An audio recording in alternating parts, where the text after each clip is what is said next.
నందమూరి తారక రామారావు గారు. అవునా కాదా తమ్ముళ్ళు అడుగుతున్నా.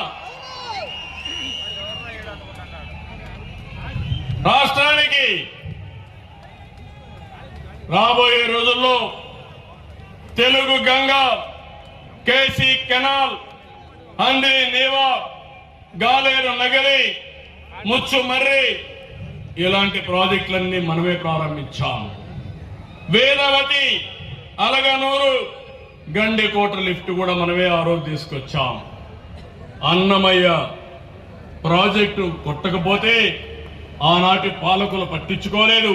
ఇప్పుడు హామీ ఇస్తున్నా అన్నమయ్య ప్రాజెక్టును మళ్ళా కట్టే బాధ్యత మనం తీసుకుంటామని హామీ ఇస్తున్నా. ఇంకో పక్కన 5 సంవత్సరాలు తెలుగుదేశం పార్టీ 12,440 కోట్లు ఖర్చు పెట్టాం. నేను ఫౌండేషన్ వేస్తే ఆ ఫౌండేషన్ తీసేసి కొత్తగా ఫౌండేషన్ వేసిన నాటకాలు ఆడారు. కడపలో స్టీల్ ప్లాంట్ వచ్చిందా అని మిమ్మల్ని అడుగుతున్నా. రాయలసీమ స్టీల్ ప్లాంట్ వచ్చిందా అని మిమ్మల్ని అడుగుతున్నా.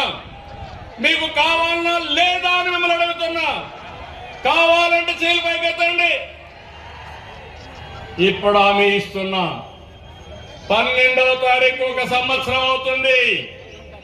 12వ తారీఖు లోపల కడపలో రాయలసీమ స్టీల్ ప్లాంట్ ప్రారంభం అవుతుందని హామీ ఇస్తున్నా.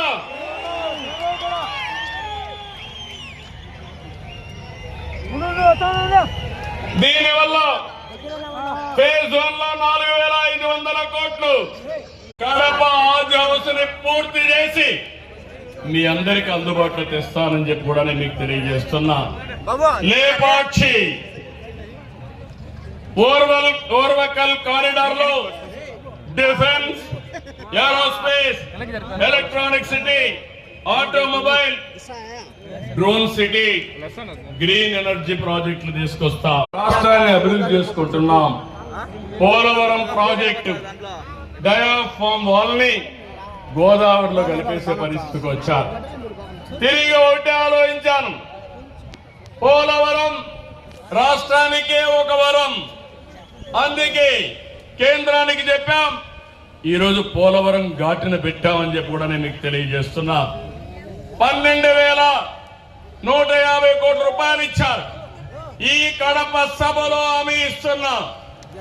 2027 డిసెంబర్ లోపల పోలవరాన్ని పూర్తి చేసి జాతికి అంకితం చేసే బాధ్యత నాది.